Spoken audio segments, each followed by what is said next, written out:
آج ہمارے سامنے ایک کہانی ہے جس کا عنوان ہے رکشہ ڈرائیور کی قربانی اور بیٹے کا پچھتاوا۔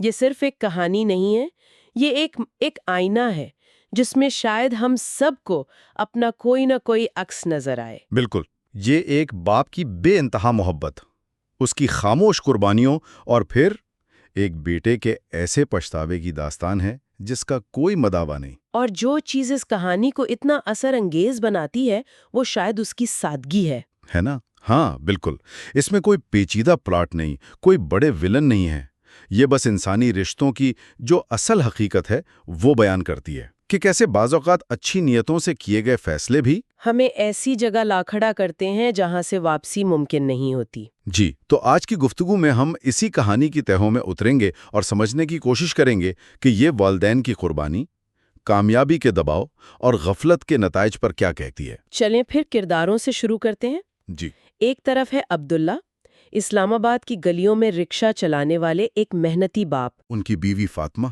جو ہر حال میں ان کا ساتھ دیتی ہیں، اور ان کا اکلوتا بیٹا دانیال جس کے گرد ان کی پوری کائنات گھومتی ہے۔ اور عبداللہ کا بس ایک ہی خواب تھا، ایک ہی ضد تھی کہ میرا بیٹا ڈاکٹر بنے گا۔ کہانی کی شروعات ہی عبداللہ کے اس پختہ ارادے سے ہوتی ہے۔ غربت ہے، تنگ دستی ہے، لیکن وہ اپنے خواب سے 1 انچ بھی پیچھے ہٹنے کو تیار نہیں۔ صحیح۔ ماخذ میں ایک جگہ وہ فاطمہ سے کہتے ہیں، فکر نہ کر، میں محنت کروں گا، دن کو دن اور رات کو رات نہیں سمجھوں گا، لیکن دانیال کو پڑھاؤں گا۔ یہ صرف ایک وعدہ نہیں لگتا، نہیں، یہ ایک جنون کی طرح محسوس ہوتا ہے۔ آپ نے جنون کا لفظ استعمال کیا اور یہ بہت اہم ہے۔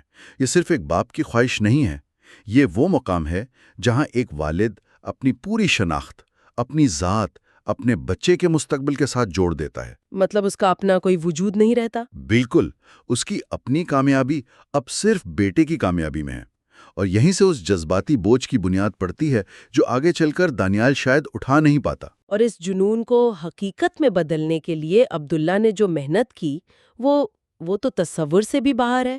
جی، ماخذ بتاتا ہے کہ وہ صبح 5 بجے گھر سے نکلتے اور آدھی رات کو واپس آتے۔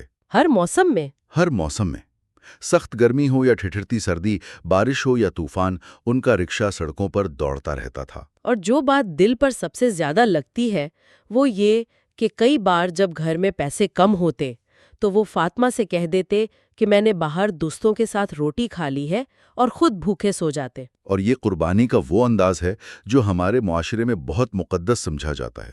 یہ صرف پیسے کمانے کے لیے سخت محنت نہیں ہے، یہ اپنے آپ کو مٹانے کا عمل ہے۔ ایک خاموش پیغام ہے کہ میری زندگی، میری صحت، میری بھوک کی قیمت تمہارے مستقبل سے کم ہے۔ بالکل، یہ محبت کا انتہائی شدید اظہار ہے، لیکن اسی شدت میں ایک غیر ارادی خطرہ بھی چھپا ہوتا ہے۔ باپ تو خود کو گھلاتا رہتا ہے، لیکن بیٹے پر ایک نہ نظر آنے والا قرض چڑھتا چلا جاتا ہے۔ پھر کہانی آگے بڑھتی ہے اور دانیال پڑھائی میں بہت اچھا نکلتا ہے، میٹرک، FSC دونوں میں شاندار نمبر لیتا ہے، اور اپنے باپ سے کہتا ہے کہ میں ڈاکٹر بننا چاہتا ہوں۔ جی، عبداللہ کو لگتا ہے جیسے اس کی منزل سامنے آ گئی ہے، اس کا خواب بس ایک قدم دور ہے۔ لیکن اس ایک قدم کے راستے میں ایک بہت بڑی دیوار کھڑی تھی۔ لاکھوں روپے کی دیوار، میڈیکل کالج کی فیس۔ اور یہ کہانی کا وہ موڑ ہے جہاں حقیقت خواب سے ٹکراتی ہے۔ یہ ان ناممکن فیصلوں کو سامنے لاتا ہے جن کا سامنا ہمارے معاشرے میں بہت سے غریب خاندانوں کو کرنا پڑتا ہے۔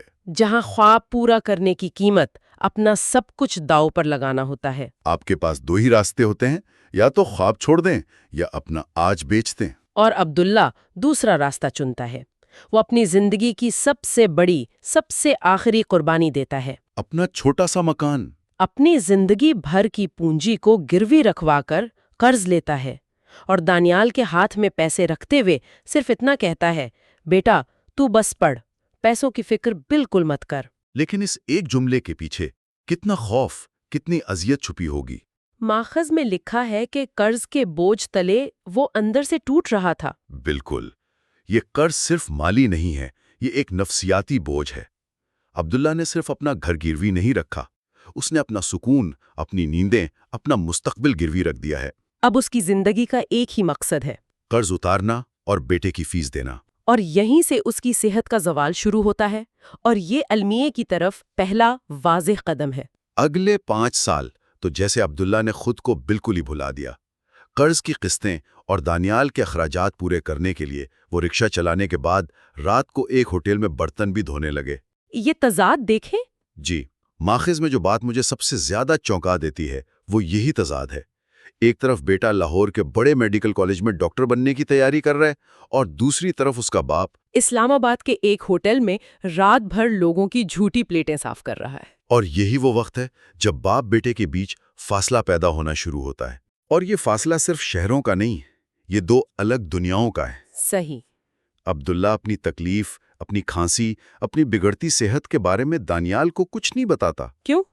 کیونکہ وہ اسے پریشان نہیں کرنا چاہتا، اس کی پڑھائی میں خلل نہیں ڈالنا چاہتا۔ لیکن یہ خاموشی، یہ اچھی نیت سے چھپائی گئی تکلیف آہستہ آہستہ رابطے کی ڈور کو کمزور کرتی چلی جاتی ہے۔ اور پھر وہ دن بھی آ جاتا ہے جس کا عبداللہ نے ساری زندگی انتظار کیا تھا۔ دانیال ڈاکٹر بن جاتا ہے۔ عبداللہ کی خوشی کا کوئی ٹھکانہ نہیں رہتا۔ وہ خود شاید اس دن بھی بھوکا سویا ہوگا، لیکن اس نے پورے محلے میں مٹھائیاں بانٹی۔ یہ اس کے زندگی کا سب سے بڑا دن تھا۔ اس کی تمام قربانیوں کا پھل، اس کی جیت کا لمحہ۔ بظاہر تو یہ جیت کا لمحہ ہے، لیکن گہرائی میں دیکھیں تو یہ ایک بہت ہی تلخ اور پیچیدہ لمحہ ہے۔ عبداللہ نے اپنا خواب پورا کر لیا، لیکن اس کی قیمت اس کی اپنی زندگی تھی، اس کی صحت تھی۔ اور بیانیہ یہاں ایک امید پیدا کرتا ہے کہ اب سب ٹھیک ہو جائے گا، اب باپ کے آرام کے دن آئیں گے، بیٹا سہارا بنے گا۔ اور یہی امید آگے چل کر جب ٹوٹتی ہے تو کہانی کی تکلیف کئی گنا بڑھ جاتی ہے۔ جی، اور یہ امید بہت بری طرح ٹوٹتی ہے۔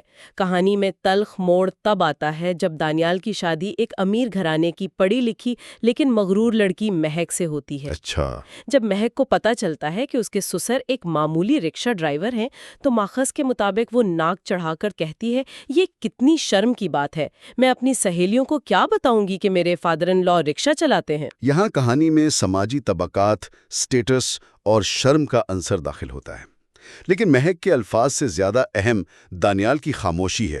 اس کی خاموشی ایک انتخاب ہے۔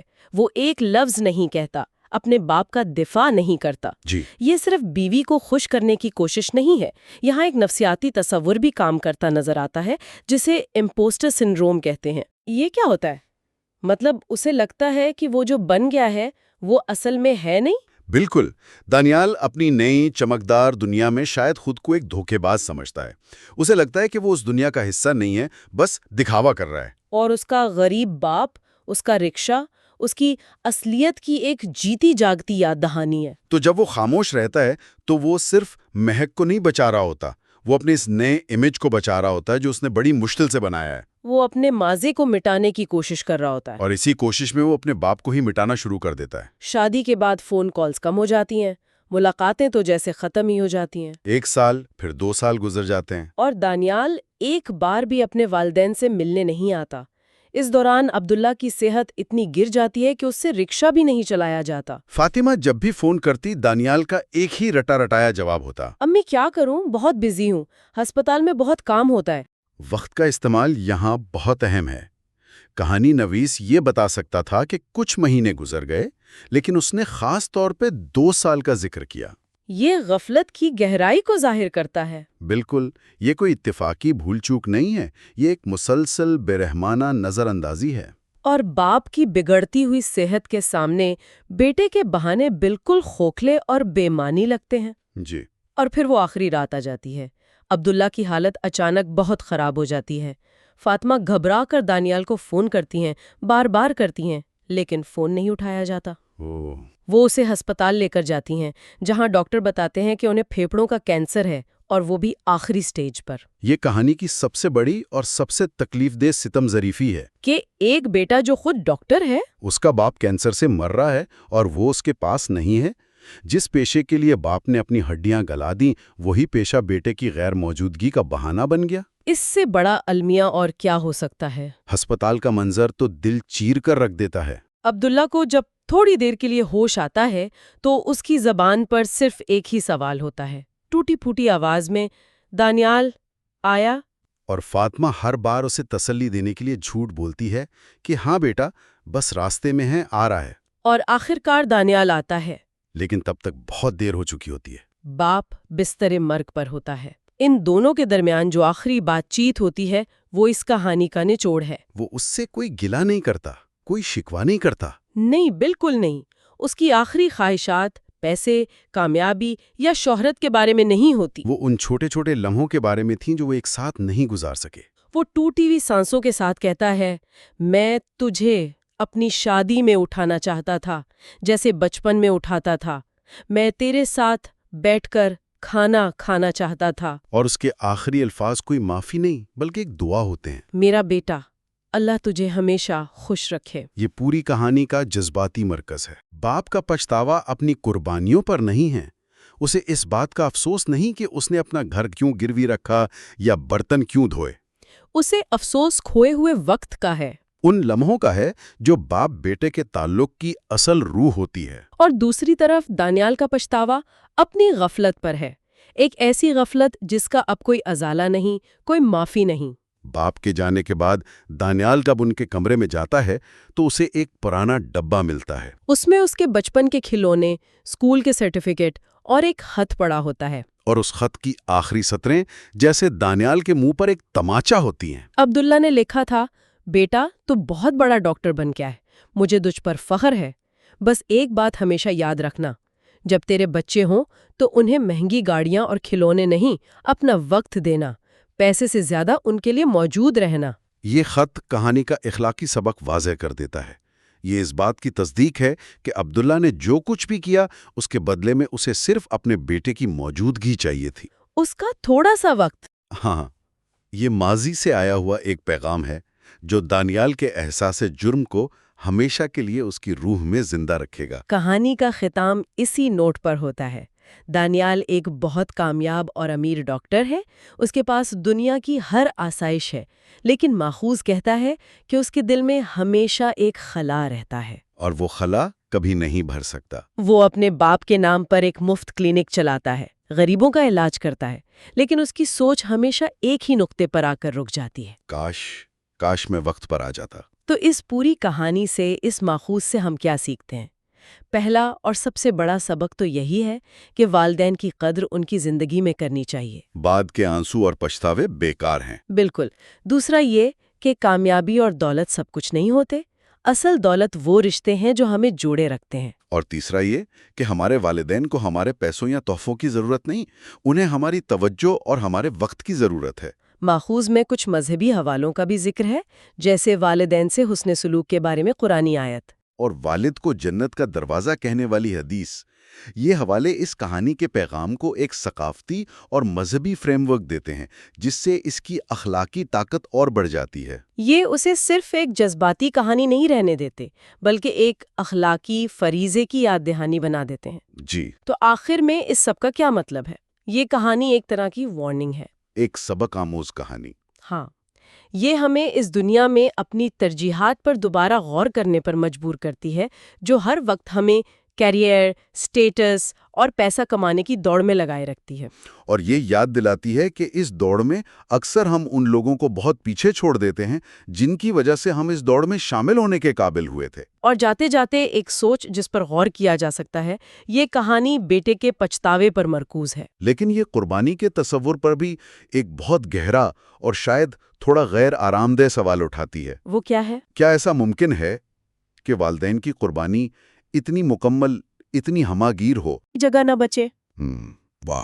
یہ محبت سے بھرپور اعمال کے ان غیر ارادی نتائج کے بارے میں ایک چیلنجنگ سوچ ہے، جو اس کہانی کو صرف ایک جذباتی داستان سے بڑھ کر بہت کچھ بنا دیتی ہے۔